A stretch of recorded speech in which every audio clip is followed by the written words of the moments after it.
जय हिंद दोस्तों, मैं किशन आप सबका स्वागत करता हूं। चलिए शुरू करते हैं आज के डिफेंस समाचारों को। बढ़ते पहले डिफेंस अपडेट की तरफ। दोस्तों, जेन टेक्नोलॉजी ने एक अपना नया ACTS नियम तैयार किया है भारतीय सेना के लिए, जो कि आर्मर कॉम्बैट ट्रेनिंग सिस्टम है, जिसे कि भारत के मैकेनाइज्ड फोर्स प्रशिक्षण को बढ़ावा देने के लिए डिजाइन किया गया है। आपको बता दें कि जेन ACTS को टैंक क्रू की कठोर प्रशिक्षण आवश्यकताओं को पूरा करने के लिए सावधानी पूर्वक तैयार किया गया है और इस कटिंग एज सिस्टम में अनपैरेलल्ड रियलिज्म और प्रिसीजन, साथ ही simulating field craft, battle drills और टैक्टिकल गनरी प्रोसीजर्स इसमें दिए गए हैं। और आपको मैं बता दूं कि ये जो खास आर्मर कॉम्बैट ट्रेनिंग सिस्टम है, ये ऐसे वातावरण में हमारे सैनिकों को प्रशिक्षण देगा जो वाकई में वास्तविक दुनिया में चुनौतियां पेश करते हैं। इससे हमारी सेना को काफी बड़ा फायदा मिलेगा। चलिए बढ़ते नेक्स्ट अपडेट की तरफ। INS उत्कर्ष के हालिया अपग्रेडेशन से अंडमान और निकोबार द्वीप समूह में भारत की रणनीतिक सुरक्षा को महत्वपूर्ण बढ़ावा मिला है। भारतीय नौसेना और एयरपोर्ट अथॉरिटी ऑफ इंडिया दोनों ने मिलकर INS उत्कर्ष में एक नई advance landing guidance system, precision approach path indicator और cat two approach lighting system को यहां पर लगाया है। दरअसल आपको बता दें कि इस हवाई अड्डे को हर मौसम के लिए उपयुक्त हवाई क्षेत्र बनाया गया है ताकि यहां से पूरे साल ऑपरेशन किए जा सके।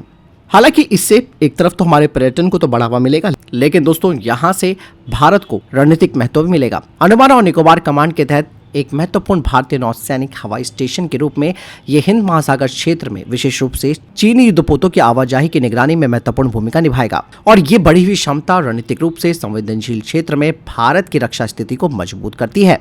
बात साफ हो जाती है कि अब भारतीय नौसेना के जो एयरक्राफ्ट हैं वो आसानी से रात के टाइम पे भी यहां से अपने ऑपरेशन को अंजाम दे सकते हैं। बढ़ते नेक्स्ट अपडेट की तरफ। दोस्तों, भारतीय नौसेना की योजना आप सब जानते हैं कि twin engine deck based fighter jet को बनाने को लेकर है। वहीं दोस्तों, भारतीय एयरफोर्स ने भारतीय नौसेना के द्वारा प्रपोज किए गए ऑर्का प्रोग्राम के लिए थोड़ा बहुत इंटरेस्ट दिखाया था। हालांकि ये एयरफोर्स वाला वेरिएंट होना था, लेकिन दोस्तों हाल ही में सीनियर एयरफोर्स के एक अधिकारी ने कहा कि ऑर्का को डेवलप करना एक तरीके से रिटर्न एक्सरसाइज होगी, क्योंकि भारतीय वायुसेना AMCA पर काफी भारी मात्रा में इन्वेस्टमेंट कर रही है और जो ऑर्का प्लेटफॉर्म है वो भी 25 टन के आसपास का है। ऐसे में ऑर्का का भारतीय वायुसेना को कोई टेक्नोलॉजिकल लीड नहीं मिलने वाली, खासतौर पर तेजस मार्क 2 और AMCA के ऊपर। यही नहीं, भारतीय वायुसेना के एक अधिकारी ने कहा कि अगले 10 सालों में भारतीय वायुसेना में 534 4.5 जनरेशन के फाइटर जेट शामिल होंगे, जिसमें कि तेजस मार्क 1A, मार्क 2 और MRFA फाइटर जेट शामिल हैं। और यही वजह है कि इंडियन एयरफोर्स अब और 4.5 जनरेशन के फाइटर जेट्स को शामिल नहीं करना चाहती। इसीलिए पूरा फोकस भारतीय वायुसेना का 5th जनरेशन फाइटर जेट्स पर है। बढ़ते नेक्स्ट अपडेट की तरफ। दोस्तों, chief of defence staff Anil Chauhan ji ने फ्रांस की यात्रा की और इस दौरान उन्होंने फ्रांस के सबमरीन बेस का भी दौरा किया। ये दोस्तों फ्रांस की नौसेना का एक होम पोर्ट भी है ballistic missile nuclear powered submarines का।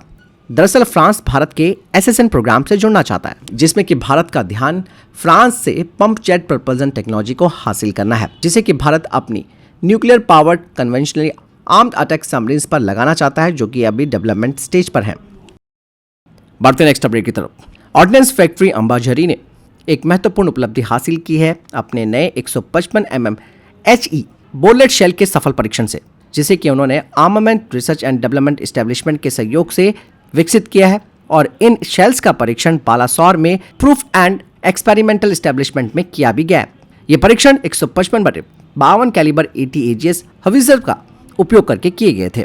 परिणाम काफी अच्छे निकले और इस शेल यानी कि गोले ने 34 किलोमीटर की फायरिंग रेंज हासिल की और अपनी सटीकता का प्रदर्शन किया। आपको बता दें कि बर्लेट एक क्रूशियल कंपोनेंट होता है एलोंगेटेड आर्टिलरी प्रोजेक्टाइल का। बता दें कि ये प्रोजेक्टाइल के ड्राइविंग बैंड के साथ मिलकर काम करता है, जिसे कि घूमने वाले बैंड के रूप में जाना जाता है और ये कंपोनेंट ये सुनिश्चित करके प्रोजेक्टाइल के प्रक्षेपण को स्थिर करने में महत्वपूर्ण भूमिका निभाता है कि फायरिंग के दौरान सामने का जो भाग है वो गन बैरल के साथ बिल्कुल अलाइन रहता है, जिसके जरिए ये एक्यूरेसी और रेंज प्रदान करता है।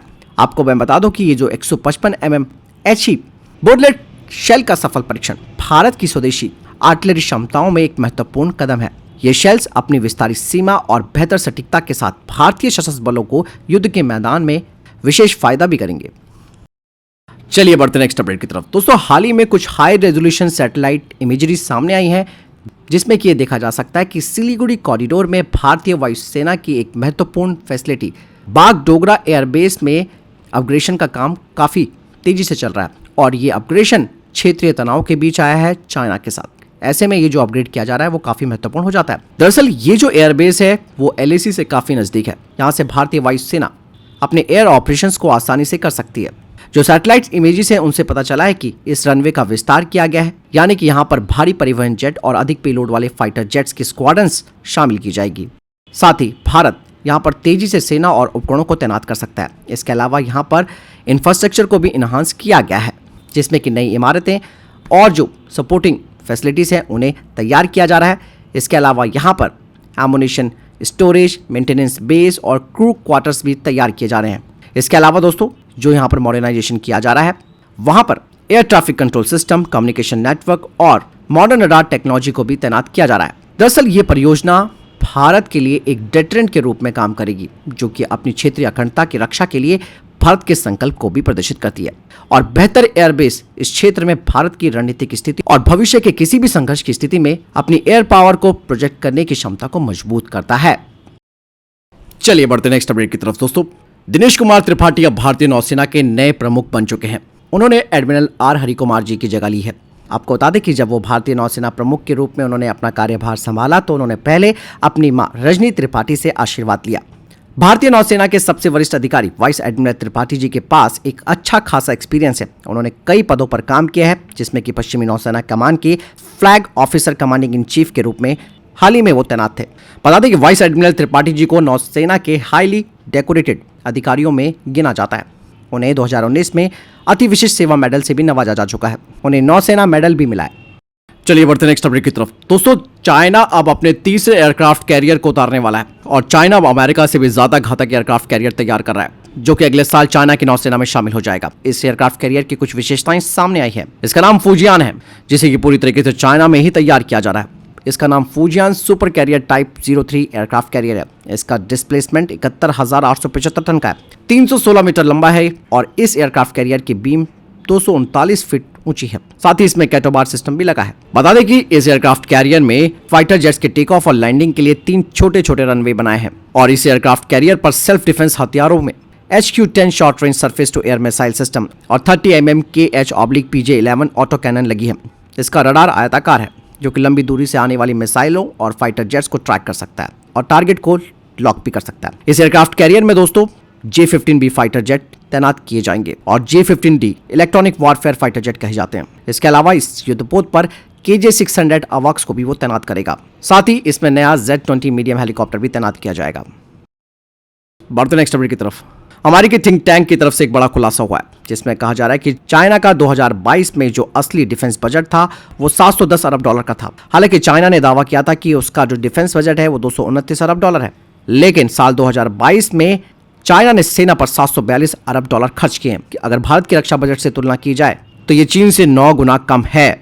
इसके अलावा अमेरिकी थिंक टैंक की तरफ से कहा गया है कि चाइना हमेशा अपने डिफेंस बजट के आंकड़ों को छुपाता है। चाइना काफी तेजी से अपने काम कर रहा है, जिसमें कि वो अपने एयरक्राफ्ट कैरियर से लेकर अत्याधुनिक बॉम्बर्स तैयार कर रहा है। चाइना के निशाने पर सीधे तौर पर अमेरिका है। ऐसे में ये कहा जा सकता है कि चाइना का जो डिफेंस बजट है वो अमेरिका के रक्षा बजट के बराबर है। यही नहीं, इसके अलावा अमेरिका के भी कुछ खुफिया समुदाय हैं, कम्युनिटी हैं, उन्होंने भी इस बात की जानकारी दी थी कि चाइना का रक्षा बजट अमेरिका के बराबर ही हो गया है। बढ़ते नेक्स्ट अपडेट की तरफ दोस्तों जहां एक तरफ रशिया यूक्रेन की जंग चल रही है, ऐसे में अमेरिका ने यहां पर एक बड़ा फायदा उठाया। अमेरिका ने कजाकिस्तान से लगभग 81 यानी कि 81 सोवियत यूनियन के फाइटर जेट्स और बॉम्बर्स को खरीदा है। हाल ही में कजाकिस्तान ने 117 सैन्य विमानों की नीलामी की थी, जिनमें कि MiG-31 interceptor, MiG-27, MiG-27 बमवर्षक, MiG-29 और Su-24 बमवर्षक शामिल है। दरअसल ये जो विमान है वो 1970 से 1980 के दशक के हैं। हालांकि ऐसा अमेरिका ने क्यों किया है इस बारे में उसने कोई जानकारी नहीं दी, लेकिन जो डिफेंस एक्सपर्ट्स हैं उनका कहना है कि हाल ही में यूक्रेन ने अमेरिका से फाइटर प्लेन देने की मांग की है। ऐसे में कहा जा रहा है कि कुछ फाइटर जेट्स को ठीक करवाकर यूक्रेन को ही उपलब्ध कराया जा सकता है। इसके अलावा जो पुराने विमान हैं उनके स्पेयर पार्ट्स के तौर पर भी इनका इस्तेमाल हो सकता है, क्योंकि यूक्रेन में अभी भी इन्हीं फाइटर जेट्स का इस्तेमाल होता है। यही वजह है कि इन विमानों को दुरुस्त करके यूक्रेन ही पहुंचाया जाएगा।